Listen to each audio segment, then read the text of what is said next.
নিশ্চয়ই কষ্টের পরে স্বস্তি আছে, এটা আল্লাহ পাকের ওয়াদা। এবং সবচাইতে বড় কথা হচ্ছে, যদি কেউ প্রতিনিয়ত আস্তাগফিরুল্লাহ এবং দুরূদ শরীফ একই সাথে পড়তে থাকে, তার মনের ভিতরে যে হতাশা, ফ্রাস্ট্রেশন এবং কষ্টগুলো আছে সেগুলা অচিরেই দূর হয়ে যায়। আমার প্রত্যেকটা ঈদ আসলেই আমার বেশ মন খারাপ হইতো বিভিন্ন কারণে। আমার ঈদের দিন থেকে শুরু করে ঈদের ২ থেকে ৩ দিন থেকে আগে থেকে শুরু করে ঈদের বেশ কয়েকদিন পর পর্যন্ত ভীষণ রকমের মন খারাপ থাকতো, এবং বিশেষ করে ঈদের দিনও। আমি এখন যে জিনিসটা করেছি সেটা হচ্ছে যে ১ সপ্তাহ আগে থেকে আস্তাগফিরুল্লাহ এবং দরুদ শরীফের প্রতি আমল করা শুরু করেছি, এবং আমি আজকে এবং বিগত কয়েকটা দিন থেকে শুরু করে বেশ আনন্দ ফিল করতেছি, এবং আমার মাথার ভিতরে যত ধরনের হতাশা, ফ্রাস্ট্রেশন সবকিছু চলে গিয়েছে। এবং আজকে ঈদের দিনে একা এত সুন্দর মুহূর্ত উপভোগ করতে পারবো সেটা আমি কখনোই ভাবতে পারিনি। তো আমি সারাদিন সকাল ৬টায় ঘুম থেকে উঠেই হাত মুখ ধুয়ে গোসল সেরে নিলাম, কারণ আমাদের মসজিদে নামাজ ছিল ৭টার দিকে। এজন্য তাড়াতাড়ি করতে হয়েছে। নামাজ পড়ে কোরবানির যেই কার্যক্রম আছে সেগুলোকে সম্পূর্ণ করে তারপরে হালকা কিছু রুটি মাংস খেয়েই সুন্দর মতো একটা ঘুম দিয়েছিলাম। ঘুম দেওয়ার পরে উঠে আছরের ঠিক আগ মুহূর্তে চলে আসছি আমাদের যে চরফ্যাশন এলাকা আছে, চরফ্যাশন এলাকার সুন্দরতম স্থান এই ফ্যাশন স্কোয়ার এবং জেকব টাওয়ার, যেখানে প্রত্যেকটা সময় মানুষের আনাগোনা থাকে, কারণ মানুষ অনেক দূর দূরান্ত থেকে ঘুরতে আসে।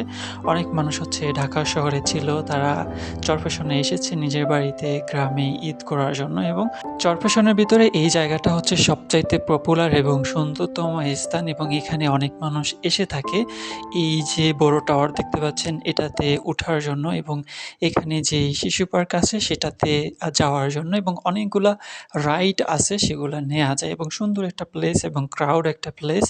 তো আমি শুরুতে এসেই যেহেতু আসরের নামাজ পড়িনি, আস্তে আস্তে আসরের নামাজ শেষ হয়ে গিয়েছে, এই জন্য একা মসজিদে নামাজটা পড়ে নিলাম।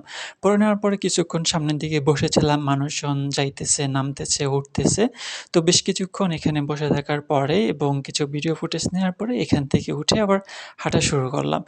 এর পরবর্তীতে সেখানে বসে থাকতেই আবার মাগরিবের আজান দিয়ে দিল। মাগরিবের নামাজটা সম্পন্ন করে আমি বের হয়ে আসলাম সামনের দিকে। মানুষগুলো সুন্দর করে বের হইতেছে, এবং যেই টাওয়ারটা আছে ওইটার যেই আলো আছে, বাত্তিগুলো আছে সেগুলো দিয়ে দিয়েছে, এবং এখন কিন্তু আরও অনেক বেশি সুন্দর দেখা যায়।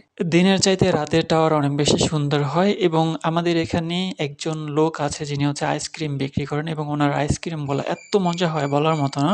তো শুরুতে আমি এখানে যেই জিনিসটা করেছি সেটা ১ গ্লাস আখের রস খেয়ে নিয়েছিলাম। এরপরে একটু সামনের দিকে হেঁটে গিয়েই সেই আইসক্রিম আলা থেকে আইসক্রিমটা নিয়ে আমি হাঁটতে চিবুইতেছিলাম। ঈদের সময় এখানে অনেক মানুষ আছে, এবং এখানে ছোট ছোট অনেক দোকান আছে যারা বিভিন্ন জিনিস বিক্রি করে থাকেন। তো এখানে আমরা আরেকটু সামনের দিকে হেঁটে যাব, যেখানে সুন্দর প্লেস, যেরকম শিশু পার্কটা দেয়া আছে, যেখানে অনেক মানুষ যায় আসে। ভিতরে অনেকগুলা জায়গা আছে দেখার মতো এবং ঘোরার মতো। তো এখানে যেহেতু ঈদের পর অনেক বেশি ভিড়, অনেক বেশি ক্রাউড, অনেক মানুষ আসছে এখানে দেখার জন্য, ঘোরার জন্য, এবং আসলে সুন্দর একটা প্লেস। এখানে আসলে মন ভালো হয়ে যায় সবারই। প্রায় বেশিরভাগ মানুষকেই দেখলাম এখানে এসে ভিডিও করতেছে, ছবি তুলতেছে, টিকটক করতেছে, এবং অনেক কন্টেন্ট ক্রিয়েটর আছে যারা এখানে ভিডিও করে এবং তো সবকিছু মিলে আমার